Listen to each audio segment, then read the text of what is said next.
Hello and welcome to another episode of the AstraZeneca Women in Tech series. I'm your host, Ben Venton, and today I'm joined by Paula Donoghue, VP of the End User Services team based in Macclesfield, UK. Paula, a huge welcome to you. How are you? I'm great, thank you. Delighted to be here. Thanks for the invite. No, pleasure. And thank you for coming along. Now, before we start, not only are you one of the very senior IT leaders here at AZ, but also you're the chair of the IT Inclusion and Diversity Council. So it's an absolute honour to have you on the series. So thanks for coming along. I guess perhaps the first thing to do and to start with is maybe if you can explain a bit more about what your role as a VP of End User Services is, and probably more about the team as a wider entity and what they do and how they support AZ.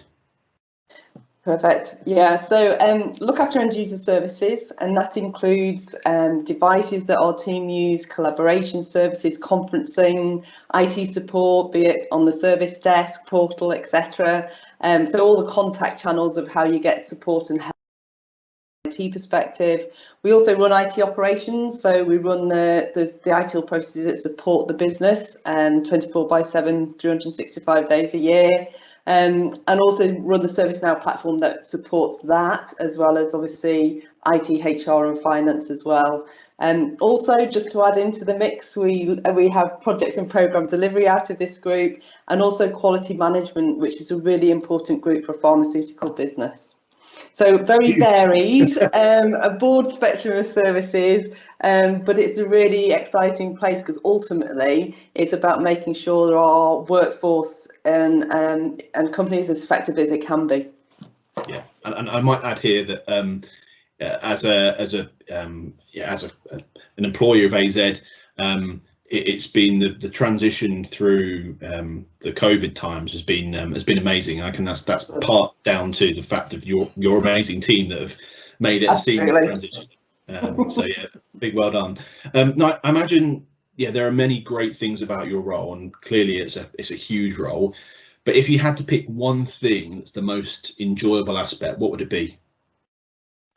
Yeah, it's a really good question because it's so broad. I think really at the moment it's a really exciting time in end user services, and I think COVID did a lot to actually change our way of working. We had planned to deploy teams this year, but not necessarily in 8 days, which we did, which was a great experience. But I think it's there's a lot of work going on around how we automate processes, make things faster, make things easier for people to use, but also to drive and eliminate waste and cost out of the business. So it is a really exciting time. There's a lot of digital work going on, but it is around, ultimately, all of that will mean we'll accelerate getting life-changing medicines to our patients, which actually gives you that really strong sense of purpose. So there's a lot, it's the one thing, but our North Star is if you can make it faster and leaner, then absolutely we are really enabling the business. Great, no, I love that.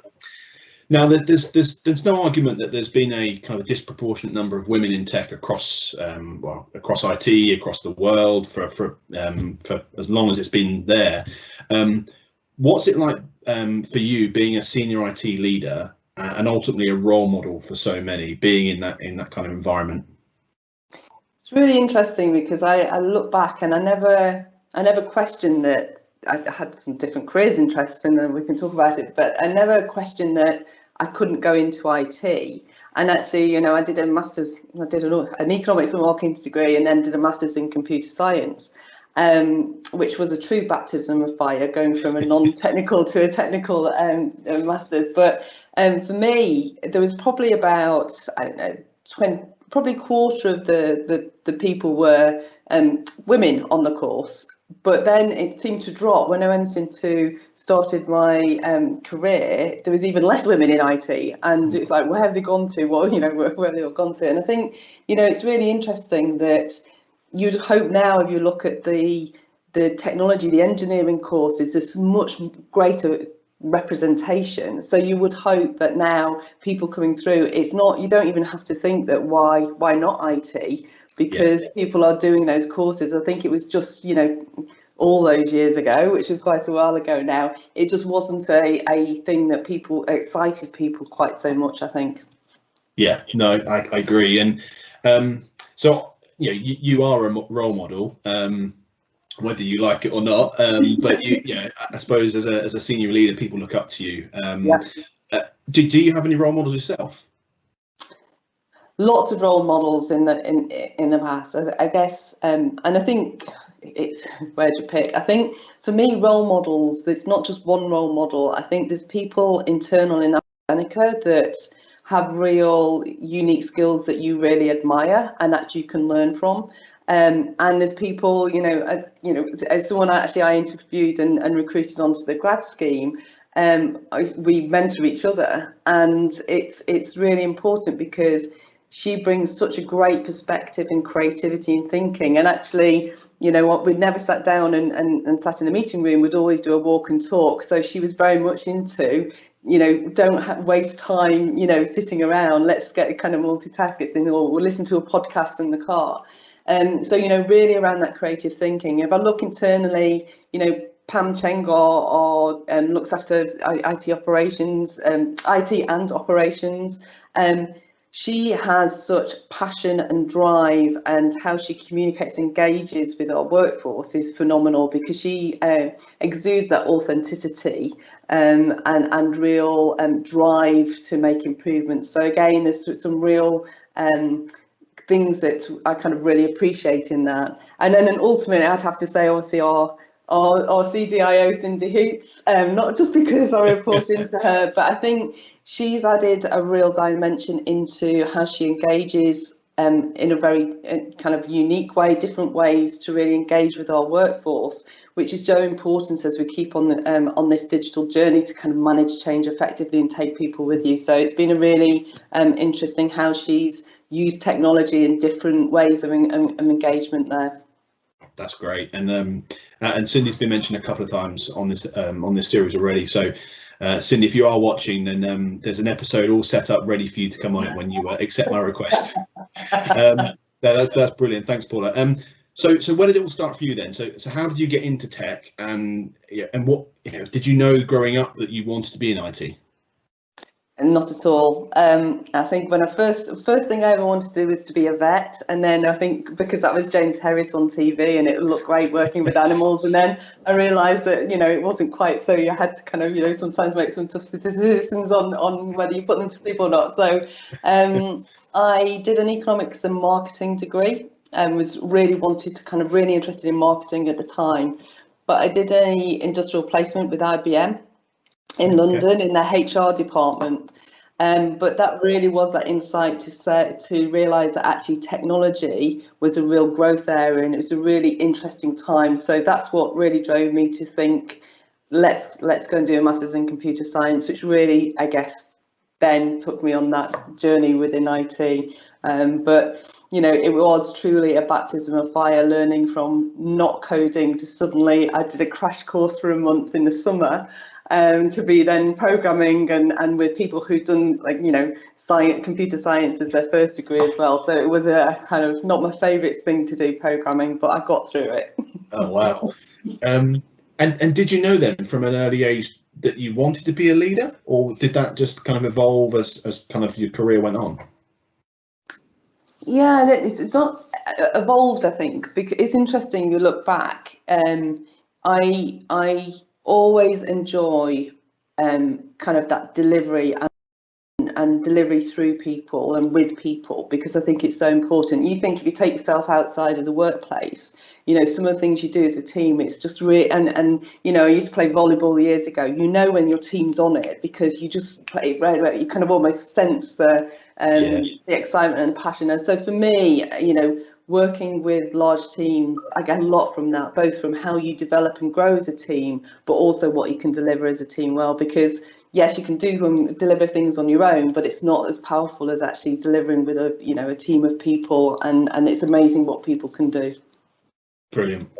And so you must have seen a lot, you must have experienced a lot, but what's been the biggest learning for you throughout your journey? I think for me, I've been lucky I've worked in three main industries, so oil industry, FMCG, and obviously pharmaceutical. And I think being lucky there've been big companies and lots of different roles to really get different experience and skills. So for me, it's that you learn that actually embrace a change and really make sure your favorite job may not be your favorite job, the job you think you won't like. You get experience and great skills from any role and engagement. But I think that be prepared to try and make a leap and go and try something different, I think is really what I've learned through that time when I look at the different roles I've done.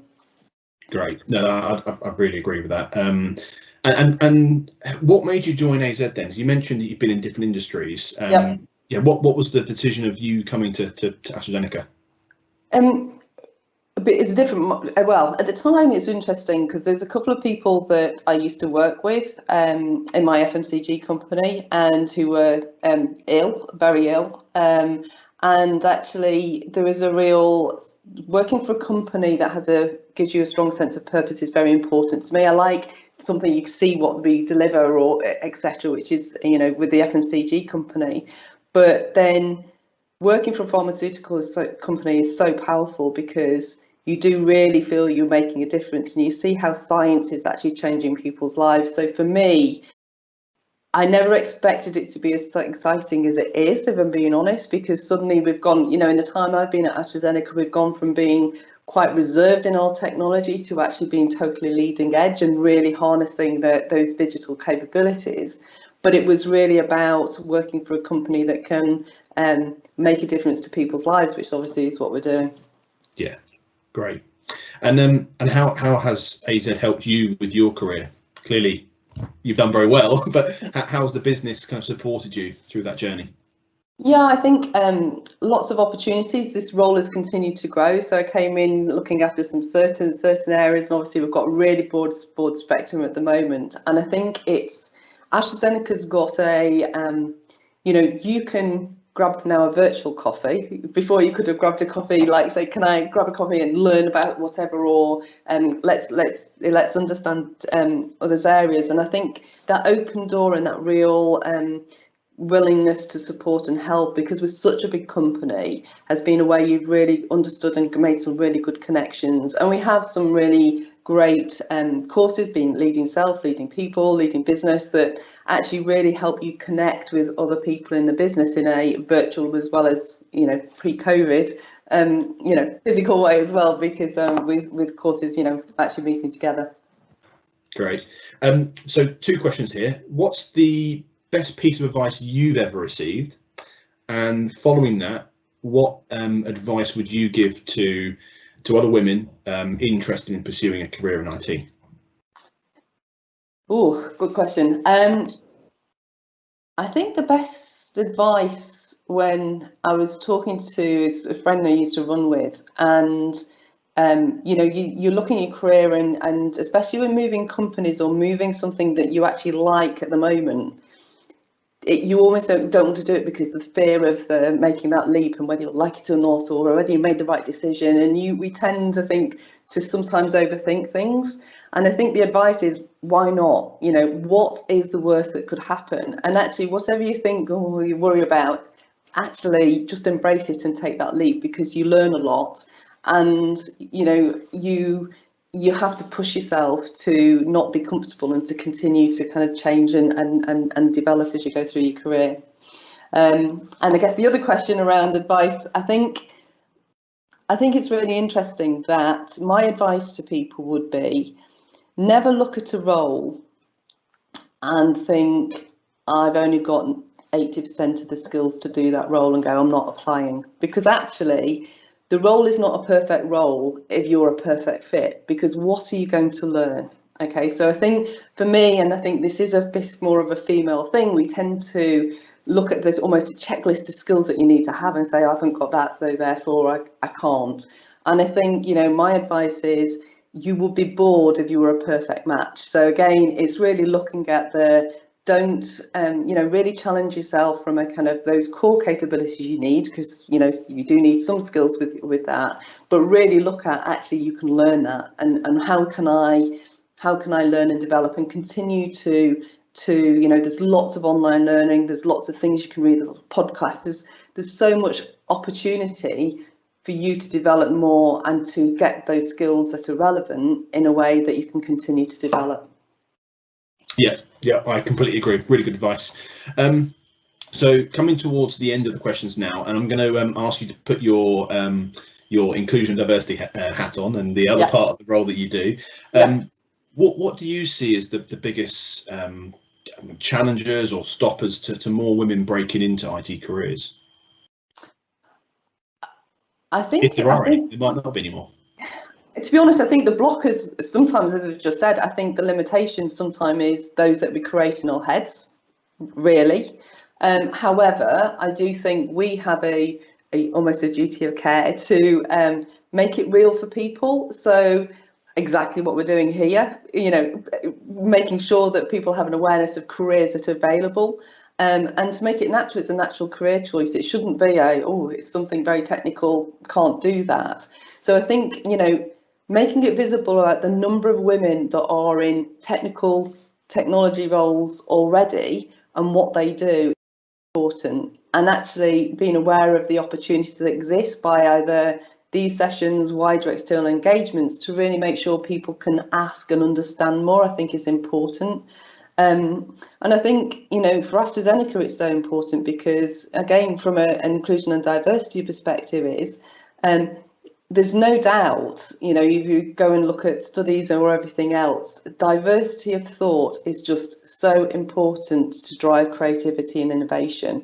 The fact of what we do in science and supporting the business absolutely demands that creativity and innovation. So it's so important that we do attract, you know, that diverse group of people that can really the future of AstraZeneca. It's just, it's critical.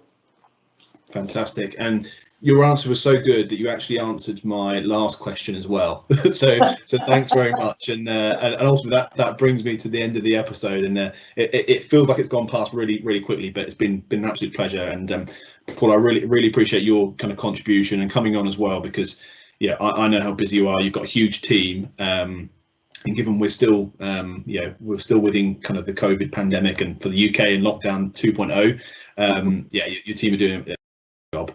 So thanks for coming on. Great, thank you. Thank you to the team, and thank you to you. Really enjoyed it. Our pleasure. And to the viewers, thanks for watching again. And if you've enjoyed the session, please give us a like or share, and make sure you hit the subscribe button to kind of stay updated with all the latest episodes. And do join us for the next leg of the series, which comes in a few weeks' time. But in the meantime, as ever, please do take care, and we will see you soon. Bye-bye. Brilliant. Thanks.